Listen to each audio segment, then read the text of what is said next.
Drop year में मैंने biome के टारगेट बैच में एडमिशन लिया था। बायोम है सिर्फ मेडिकल प्रिपरेशन का संस्थान। परंपरा को कायम रखते हुए झारखंड के इतिहास में पहली बार नीट यूजी में 700 मार्क्स पार। तो अपने डॉक्टर बनने का सपना पूरा करें बायोम के साथ। बायोम किन्नू और नगड़ा टोली रांची।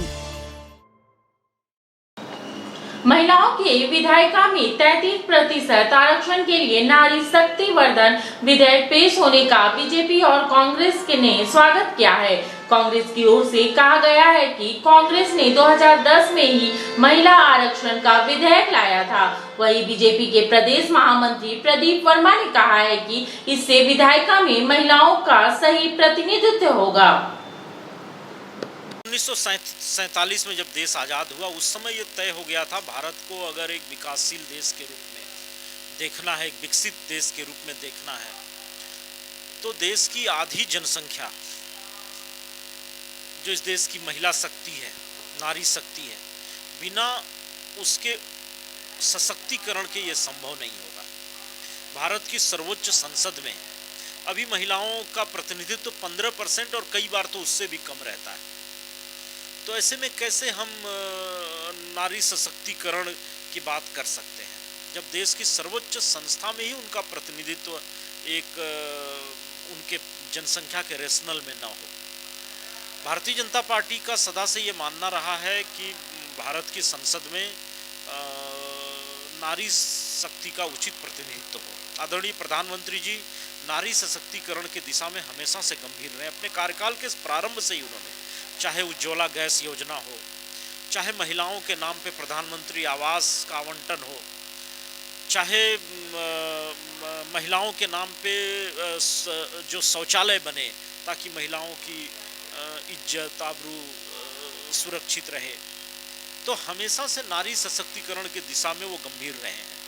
मुस्लिम महिलाओं में जो तीन तलाक की कुप्रथा थी उसको रोकने के लिए कानून बनाना, प्रधानमंत्री जी हमेशा से महिला सशक्तिकरण के दिशा में कदम उठाते रहे हैं। उसी कड़ी में एक ऐतिहासिक कदम है आज जो भारत की संसद, आज गणेश चतुर्थी है, भारत के नए संसद भवन में हमारे सदस्य आज से बैठना प्रारंभ किए हैं और जिस तरीके से प्रधानमंत्री जी ने आगे बढ़ करके नारी शक्ति वंदन अधिनियम आज पेश किया है, ये एक ऐतिहासिक दिन है इस देश के नारी सशक्तिकरण की दिशा में किसी भी सरकार के द्वारा उठाया हुआ। और सभी राजनीतिक दलों से हम आशा करते हैं कि वो दलगत भावना से ऊपर उठ करके और कोई राजनीति न करते हुए इस अधिनियम का समर्थन करेंगे ताकि देश की सर्वोच्च संसद में कम से कम 33% महिलाएं वहाँ दिखें, महिलाओं का प्रतिनिधित्व वहाँ होता हुआ दिखे। ये बहुत दूरगामी परिणाम देने वाला कदम साबित होगा, इसका हम सबको पूरा विश्वास है। देखिए, पहले से ही बहुत उचित तरीके से SC, ST आदि जितने भी प्रकार के आरक्षण उनका प्रावधान किया गया है। अब उदाहरण के लिए कोई सीट अगर ST के लिए आरक्षित है तो वहाँ से किसी महिला को लड़ाने में क्या हर्जा है। कोई सीट अगर विधानसभा शेड्यूल कास्ट के लिए आरक्षित है, वहाँ किसी महिला को लड़ाने में क्या हर्जा है। महिला तो अब 33% और उसके अलावा बाकी 67% सभी जगह से चुनाव लड़ सकती है, सभी आरक्षण के ब्रैकेट का लाभ ले सकती है। महिलाओं के लिए तो अब खुला आसमान है, 33% का उनका अपना ब्रैकेट और बाकी में जहां भी उचित लगे उनको आप लड़ा सकते हैं। तो इसमें कोई समस्या नहीं आनी चाहिए और ये अधिनियम पारित हुआ है, 33% महिलाओं का हक सुरक्षित हुआ है। आगे आवश्यकता के हिसाब से चीज़ें जो होंगी सामने वो देखी जाएंगी, लेकिन अभी 33% महिलाओं के लिए सीट रिजर्व होना इस देश में महिला सशक्तिकरण की दिशा में उठाया गया, हम समझते हैं अब तक का सबसे बड़ा कदम है। तो मैं माननीय प्रधानमंत्री जी को बहुत बहुत धन्यवाद करना चाहूँगी कि उन्होंने महिलाओं के लिए सोचा। 23 साल से लटका हुआ था ये मामला महिला आरक्षण बिल।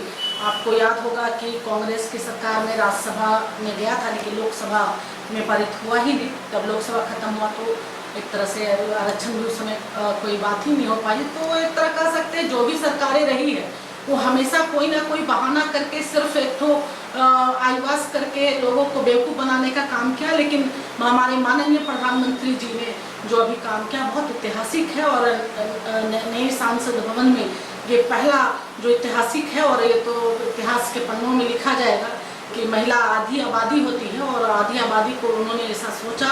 अभी लगभग 81-82 सांसद हैं, और जब आरक्षण बिल लागू हो जाता है तो 181 हमारे महिला सांसद होगी।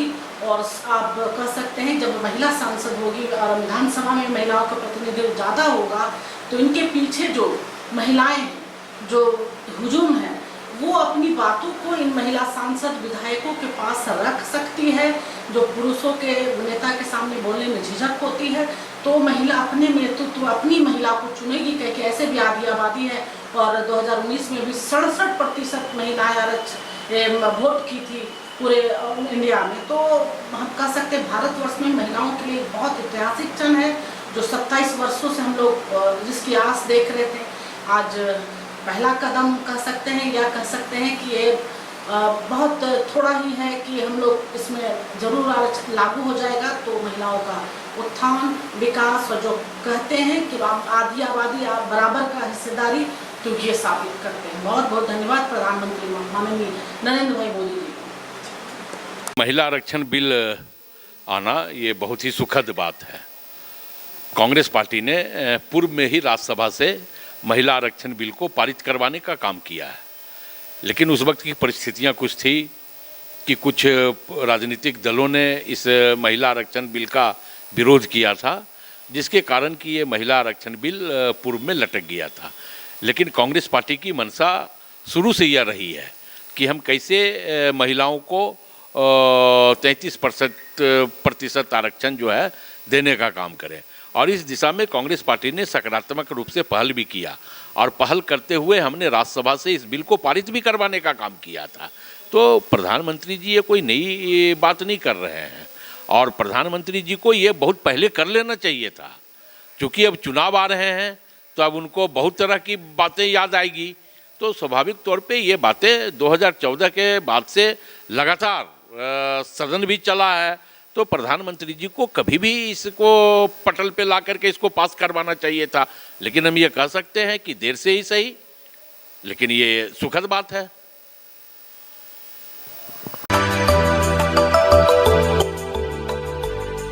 मिनी लंदन मैक्लुस्कीगंज प्रकृति की गोद में बसा ड्रीम डेस्टिनेशन आपका कर रहा है इंतजार। आइए अपने यादगार लम्हों को बिताइए ड्रीम डेस्टिनेशन में। राजधानी रांची से महज 50 किलोमीटर दूर आपका अपना ड्रीम डेस्टिनेशन। जब टूटती है आस, जब थकती है सांस, जब रूठते हैं अपने, मुंह मोड़ता है जमाना, जब अंगड़ाई लेता है संकल्प, फिर बनती है कहानी, बनते हैं अनमिट निशान। देखिए मेरे साथ संघर्ष की दास्तां।